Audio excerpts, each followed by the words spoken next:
Make sure we're all here now. Pop this up. All right. I think we're good. Welcome to the Wrestling Pod. I'm your host, Carlito Santiago, and today we're here to talk about what went down on Monday Night Raw on Netflix. If you guys haven't already, please do me a favor, hit that subscribe button, drop a like, comment down below, and turn on those post notifications so you never miss a stream. Off the heels of the Elimination Chamber, that saw Rhea Ripley and Randy Orton earn their way for title matches at WrestleMania 42. Raw hit the Netflix airwaves live from Indianapolis, Indiana, with the return of the OTC Roman Reigns. And CM Punk was in the building, so what did they have to say? So, the Vision kicked off Monday Night Raw. Fueled by Fury and Vengeance, Paul Heyman, Logan Paul, and Austin Theory interrupted the proceedings and threatened to hold the show hostage until Seth Rollins appeared. Instead, Raw General Manager Adam Pearce claimed there would be no holding the show up and said he needed to have a conversation with Rollins himself, who had yet to be physically cleared from competition. Several masked decoys appeared, grabbing the heel's attention and leaving the Oracle alone. Alone enough for the visionary, the revolutionary, Seth fucking Rollins to attack and hit him with a steel chair and deliver a stomp, with leaving him with a bloody nose and up in an ambulance. This is a great way to start off the fucking show. Give us some fuel. Give me fire. Give me what I desire. Of course, this is how you kick off Monday Night Raw. Seth Rollins is going to his Kingslayer gimmick, if you guys know what I mean. This is what Seth Rollins really looks like, all dressed in black. I always feel like Seth Rollins coming back and attacking, it feels like he's the Kingslayer now at this point. But now he's going to have to face the Beast probably again. He's most likely to face Brock Lesnar. If not, there is a WrestleMania match with him and Logan Paul, possibly too. Dragon Lee took on Gunther in the next match, and this was also a good match. Backstage, Matt extended to a bloody Heyman until Jimmy Uso beat down Austin Theory and LA Knight. Drove the Wise Man out of the arena in an ambulance. Now back in the arena, Dragon Lee attacked Gunther before the ring general could even make it to the ring, jump-starting their advertised match. What ensued over the next two segments was the best TV match of 2026 so far. Go check it out. Go watch it. I did. It was fucking top-notch. Lee absorbed everything Gunther threw at him and survived, fighting his way back into the match. When the former world champion exhibited overconfidence, the luchador made him pay for it, unleashing his arsenal on Gunther on the ring floor and nearly defeating him by countout. But back inside the square circle, his rally was cut short as Gunther caught him and transitioned into the sleeper, while also being able to remove Lee's mask to necessitate the tap-out victory. Graded an A+, and it's something to go check out, guys. This is so great. We kicked off the show with an A, and now we get an A fucking plus? Holy shit. This Monday Night Raw is looking pretty different so far. I'm loving this. We're heading into WrestleMania season. We got 7 weeks. Give me 7 weeks of this shit. Boy, please. Anyway, Gunther might be scheduled to have a WrestleMania match. Who knows? He can work well with anybody in the ring at this point. If he can work well with somebody like Dragon Lee, who hasn't had any fucking TV time for God knows how long, then just imagine what he could do against other likes of like Javon Evans or fucking Trick Williams or even Obafemi. Oh, that would be fucking cool, right? Obafemi, Gunther. That's a good possibility. AJ Lee cut a promo. A triumphant celebratory new Women's Intercontinental Champion AJ Lee hit the ring to discuss her win over Becky Lynch at Elimination Chamber. She credited the fans with believing in her all the way through her title win and vowed to be a fighting champion, just like her husband. She promised to defend the title next time she was in the ring against any one of the women she mentioned when she returned from her decade-long hiatus. Ladies, show me what you got, she said to wrap things up. Simple, sweet, and advertised for next week will be a gauntlet match. 6 women, as far as I can remember. Lyra Valkyria, Bayley, Ivy Nile, Asuka, Raquel Rodriguez, and Io Sky. I hope that's the women I remember. Yeah. It seems pretty unique, and I like how this feels. I do. Graded a B. Moving forward, we had the original El Grande Americano versus Rayo Americano. A pre-taped promo from Liv Morgan saw her relive her trials and tribulations on the road to stardom in WWE, while also warning Stephanie McKeer of her resume ahead of their match at WrestleMania. The original Grande Americano picked up a big win in a battle for supremacy over his foe and supposed imposter, El Grande Americano, by defeating one of his minions, Rayo. A competitive match befitting the talent involved, it saw Americano overcome attempted interference with the heel luchador and Bravo Americano to out-wrestle Rayo for the hard-fought victory. Grade a C+, and still, it's great to know. Now, depending on if they do the mask versus mask match in AAA, or if they do the mask versus mask match at WrestleMania, it will feel great, and we know who wins this. Ludwig Kaiser, El Grande Americano will win, simply because they can do a lot more with Chad Gable than they can with Liquid Kaiser. That's just how it is. Rusev called out Obafemi. We knew this was coming.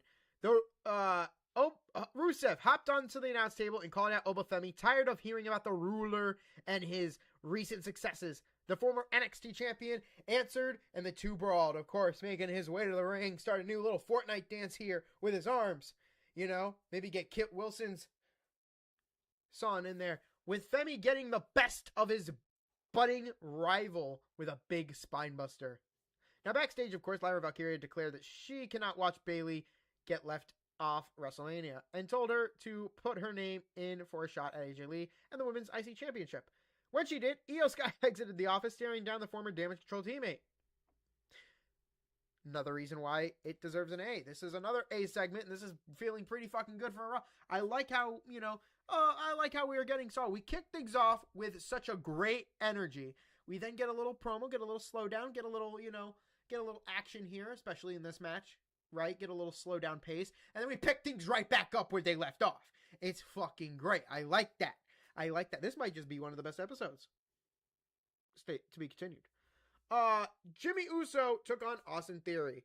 Again, kind of slowing things down again, but we should be able to pick things back up. We need to pick things back up with the pace. The product of the night's show opening angle in which Uso attacked Theory, the back and forth match was more chaotic than anything, with the fight spilling to the ring early and often. Before anyone could grab control of it, Logan Paul got involved, drawing in DQ. Jey Uso's music hit. The former World Heavyweight Champion joined his brother in attacking both the heels with crutches, laying into them and clearing them from the squared circle to close things out. So, it's no surprise that most likely the Usos will be defending the World Tag Team Championships against Paul and Theory of the Vision. Now Seth Rollins, depending on who he faces, whether it be Brock Lesnar, which is most likely going to happen, because Brock Lesnar still has that open challenge. And Heyman's not going to let that fucking curb stomp and chair shot go. He's not going to let it go. He's not. There's just no way. So, look out for Rollins to probably get a reawakening. Rhea Ripley cut a promo. Fresh off of her victory inside the Elimination Chamber, that cashed her ticket to WrestleMania 42 with a date with Jade Cargill for the WWE Women's Championship. Rhea Ripley addressed the title holder and their showdown at the Showcase of the Immortals. After thanking Io Sky for helping to bring her out of a dark place and vowing to win the Blue Brand's Women's Championship again, quote again, for her former tag team partner, Ripley stared intensely into the camera as if addressing Cargill directly and vowed to win the gold in Las Vegas. Graded an A. And they did have a social media exchange back and forth with Cargill reflecting her real dislike of the current. Cargill and Ripley have a social media beef going on. So, but yeah, this was great. And I loved how they cut this. They have to have Ripley cut a promo. It's really great. That's amazing. Now, this line I don't understand. Helping her get out of a dark place? What dark place? What dark place? You mean out of the Judgment Day lair? I guess if that's a dark place, you consider that a dark place, sure. Anyway. We had our main event. Main event match, per se. Penta took on Dominic Mysterio. Now backstage, Dominic Mysterio was walking by. I don't know if they mentioned this. Let's see if they mentioned it somewhere. Because I have to mention Danhausen. I have to mention Danhausen before I even continue. I didn't even read through the rest of this shit. No, they didn't even decide to fucking mention it. But yeah, Danhausen was backstage to meet with Adam Pearce. Kind of spooked him a bit. He had a list of demands. Hall of Fame. Fucking, something about those jar teeths. But anyway, the Judgment Day passed by, and Adam Pearce kind of forced them on him. And, of course, after a little bit of some disrespect, well, Danhausen cursed Dominic Mysterio. So moments after that, Dominic Mysterio took to the squared circle to defend the IC title against Penta. After minutes of dominating the reaction, Dominic delivered a DDT to Penta on the ring apron and maintained control of the match. The champion delivered a plancha? Plancha to the floor, wiping out his opponent as they enter commercial break. Also, shout out to Wheezy Blonde because she was in the crowd for this. And I don't know if this was her right here, but she was in the front row. Amazing person. Go check her out. It's Wheezy Blonde on YouTube. Shout out. Penta mounted a comeback that left Mysterio reeling, and the fans feeling a new champion may be crowned. He delivered the sacrifice, then added a Penta driver, but the resilient heel champion kicked out at 2. Of course, we needed some shenanigans, right? Well, with Mysterio demanding JD McDonough receive the bell hammer, Finn Balor prevented him from giving it to him. He wants to be a real champion, right? Finn Balor tell Mysterio, you want to be a real champion, you got to do things for yourself. You got to win the big one without cheating. So, Finn Balor stopped him. So back in the ring, Penta dodged the 619 and scored the win with the Mexican Destroyer, meaning Penta is our new Intercontinental Champion, and thank God it's over. Dominic Mysterio, no longer champion. But we have 7 weeks. Most likely Dominic's going to get it back. Or Finn Balor's going to step in and try to get the championship and steal it from Dom. Think about that. That's this story builds, man. And this was the best call. Honestly, we're changing the grade. Fuck this. Is a B+. It's a B+. It just is. This was the right call to make. And Balor's decision to stop JD from doing something that, of course, they would ultimately regret. And, oh yeah, they do not regret. They regret doing this. Roman Reigns returns. And oh my God, fucking change this grade to an A+. It's already a good show right now, right? Like, grade an A+ for this. Plus. The shit that they said felt so fucking real. Let me tell you guys. For the first time since the February 2nd episode of Raw, Roman Reigns appeared in the show closing segment. Before the OTC could speak, CM Punk cut him off with his own entrance. Punk reminded Reigns of their history in Indianapolis, dating back to the Shield's debut in the city at 2012 Survivor Series, which was the very first fucking pay-per-view that I got into wrestling. So thank you for reminding me of that. Remember, guys, Survivor Series is my anniversary of being a wrestling fan. 2012 Survivor Series has been the start. It was the start. I heard about the WWE in the year 2012. SummerSlam, to be exact. The advertisement being Brock Lesnar and Triple H. Now, being here, hearing about Survivor Series in 2012, and then being a fan ever since then has been extraordinary. And I am very grateful for it.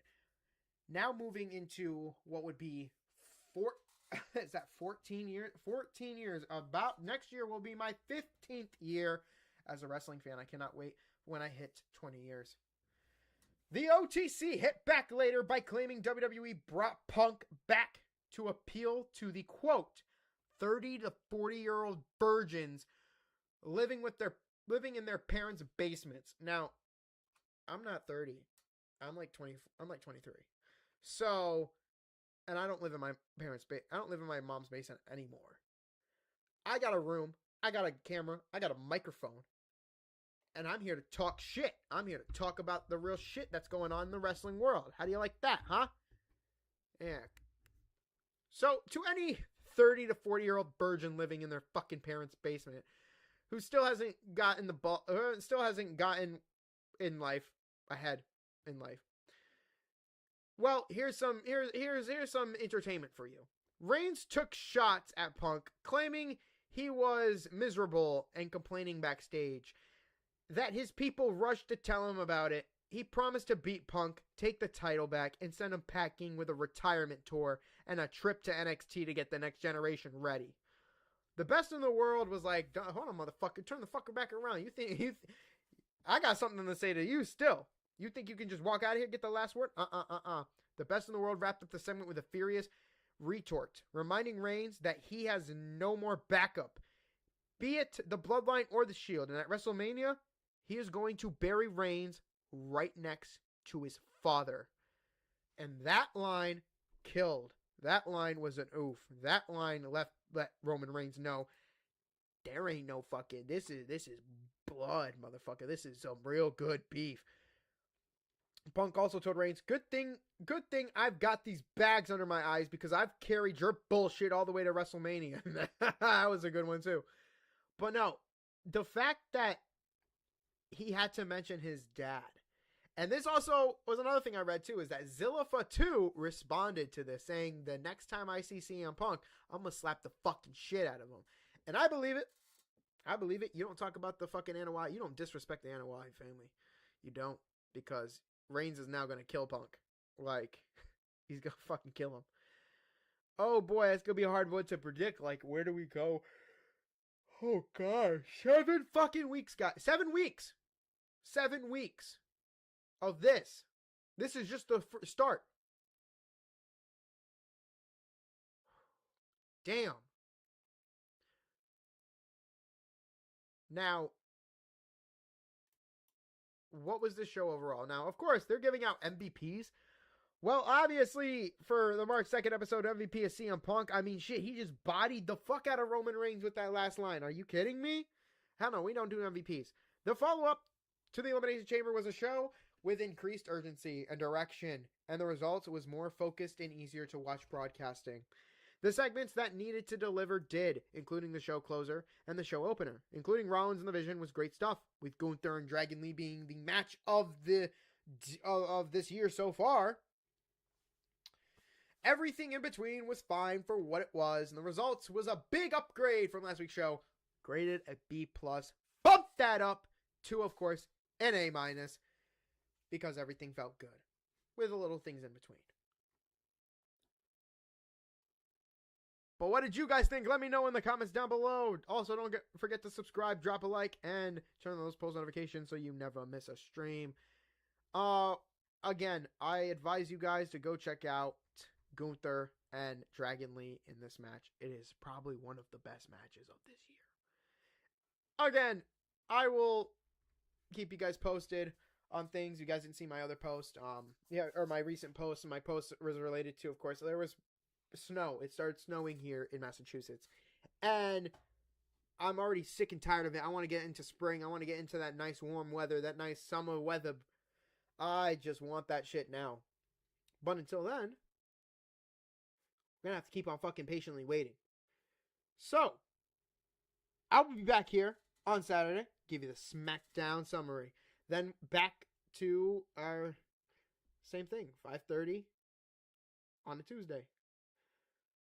Also, remember, I will be in a month from when WrestleMania starts. So the 18th and the 19th of March, 18th and 19th, I will be setting up the Watch-A-Lawn party. So what I've learned is that we can add the audio. We can add the audio, but we cannot show you guys the event itself, obviously, because WWE is copyrights. So, but we can give you the audio, which is great.